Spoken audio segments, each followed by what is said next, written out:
مسکو کې د طالبانو د یو شمېر مخالفانو غونډه وایي موږ د افغانستان د قضیې سوله ییز حل غواړو خو طالبان مذاکرات ردوي. د افغانستان د تیر او راتلونکو ترمنځ په نوم د کنفرانس چې د روسیې د عدالت ګوند لخوا جوړ شوی ګډونوالو یې په افغانستان کې د یو مشروع حکومت د رامنځته کولو لپاره د نړیوالې ټولنې او سیمه ییزو او ګاونډیو هیوادونو د مرستې غوښتنه وکړه. که څه هم افغانستان کې د طالبانو حکومت له دې وړاندې خپل حکومت مشروع او ټول شموله بللی، خو د کنفرانس ګډونوالو تر ډیره په خپلو ویناوو کې طالبان د واک په انحصار تورن کړل او ویل چې افغانان یې له خپلو حقونو محروم کړي دي. د کنفرانس د ګډونوالو له ډلې د ملي مقاومت په نوم د وسلوالو جبهې مشر احمد مسعود ویل هڅې کړي دي چې د خبرو له لارې د افغانستان مسله حل کړي، خو نوموړي ادعا وکړه چې طالبانو هر ځل مذاکرات رد کړي دي.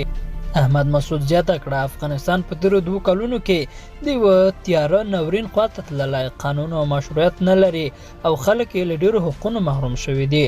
نوموړي له نړیوالو ټولنې وغوښتل که له افغانستان سره مرسته کوي لومړی د یو مشروع حکومت په جوړولو کې وکړي.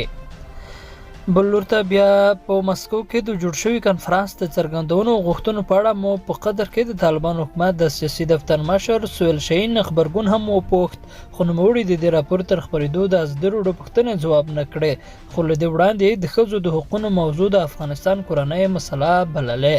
د مسکو په کنفرانس کې د احمد مسعود او فوزیه کوفی ترڅنګ د مقاومت جبهې غړي احمد ولی مسعود د افغانستان د ژغورنې لپاره د مقاومت د شورا غړي محمود محقق، د تیر جمهوریت حکومت د عدلیې وزیر فضل احمد منبي، د ولسي جرګې مخکنی غړي شکریه برکزی او شمېر نورو افغان سیاستوالو برخه اخیستې ده. قدرمنو لیدونکو له ملتیا مننه، ښاد اوسئ.